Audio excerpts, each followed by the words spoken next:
স্বাগতম engineering solutions বাংলায় আরও একটি নতুন ভিডিও নিয়ে আমি হাজির হয়েছি আপনাদের সঙ্গে। আজকের ভিডিও শেষে আমরা জানতে পারবো ওয়্যার এবং কেবলের বিভিন্ন প্রকার জয়েন্ট সম্পর্কে।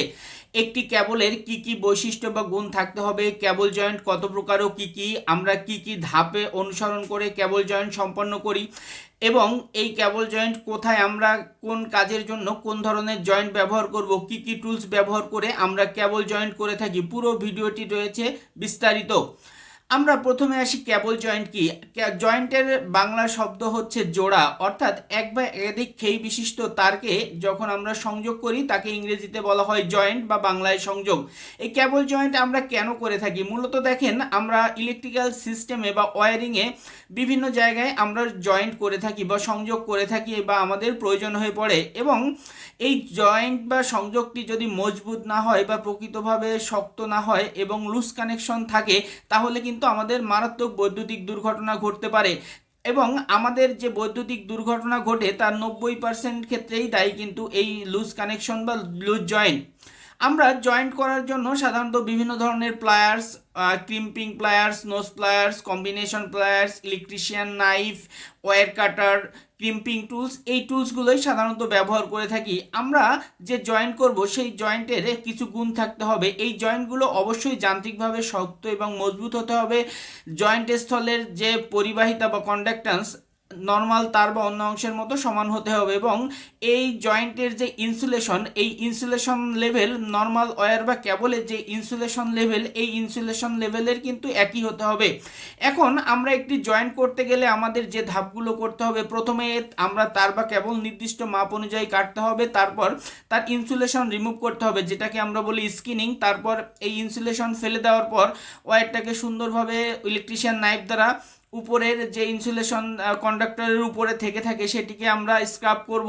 তারপর আমরা শক্ত এবং মজবুতভাবে প্লায়ার্সের সাহায্যে কিন্তু এটাকে আমরা মুচড়াবো, এবং আপনার এই মুচড়ানোর পরে জয়েন্টে যাতে কোনো ধরনের কন্ডাক্টিভিটি লো না হয় বা কন্ডাক্ট্যান্স লেভেল হাই হয়, এজন্য কিন্তু আমরা এখানে অনেকাংশেই সোল্ডারিং করে থাকি। এবং জয়েন্টের সর্বশেষ ধাপ হচ্ছে টেপিং।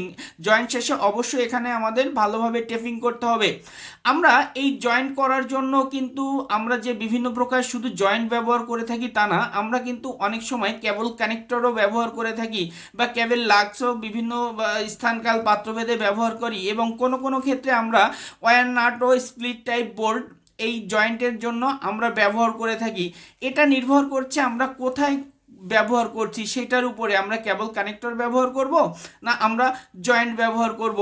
ওয়্যারিংয়ে অনেকাংশেই কানেক্টর ব্যবহার করি এবং কিছু কিছু ক্ষেত্রে আমরা স্প্লিট নাট বোল্ট ব্যবহার করি। প্রথমেই চলে আসি আমরা জয়েন্ট, পিকটেইল জয়েন্ট। এই যে জয়েন্টের আরেকটা নাম হচ্ছে র্যাটটেইল জয়েন্ট। সাধারণত যে সমস্ত জায়গায় টান সহন ক্ষমতা কম, যেমন আপনার সুইচ বোর্ড, জাংশন বক্স, এই সমস্ত জায়গায় এই র্যাটটেইল বা পিকটেইল জয়েন্টটি আমরা বেশিরভাগ ক্ষেত্রে ব্যবহার করে থাকি। Western Union joint, Western Union জয়েন্টটি সাধারণত আমরা সার্ভিস লাইনে বা ওভারহেড ডিস্ট্রিবিউশন লাইনেও কিন্তু ব্যবহার করে থাকি, অর্থাৎ যে সমস্ত জায়গায় উচ্চ টান সহন ক্ষমতা বা যেখানে টার্নের প্রয়োজন রয়েছে সেই সমস্ত জায়গায় কিন্তু এই ওয়েস্টার্ন ইউনিয়ন জয়েন্ট ব্যবহার করা হয়ে থাকে।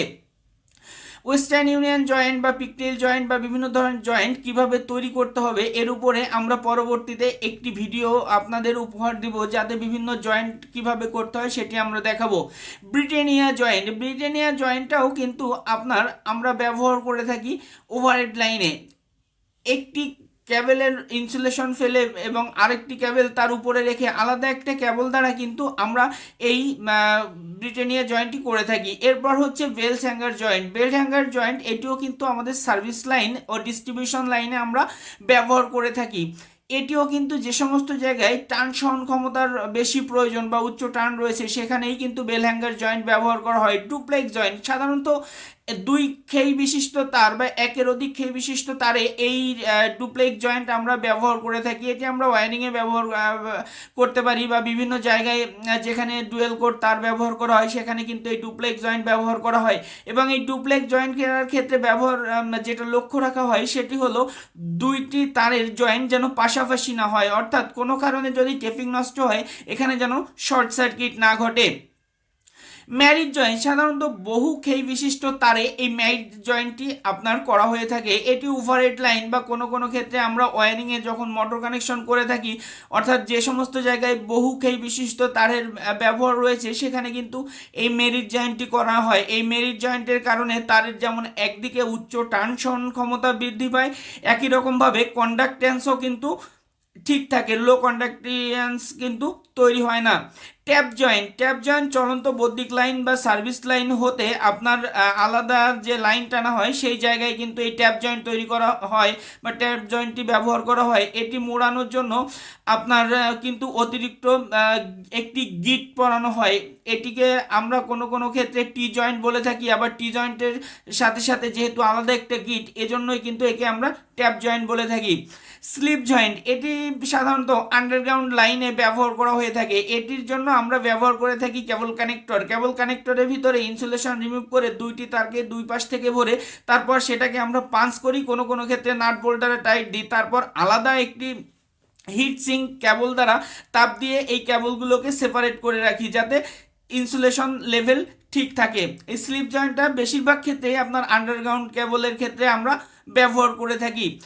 এবং এই অ্যাজ এ স্লিপ জয়েন্ট এটির ব্যবহার কিন্তু অনেক ক্ষেত্রে হাই ভোল্টেজ লাইনে কিন্তু ব্যবহার করা হয়, যেমন আপনার 11 কেভি লাইন বা আন্ডারগ্রাউন্ড লাইন যে সমস্ত জায়গায় রয়েছে আমাদের। এবার আসি টি জয়েন্টটিও কিন্তু একই রকমভাবে ট্যাপ জয়েন্টের মতো যে সমস্ত জায়গায়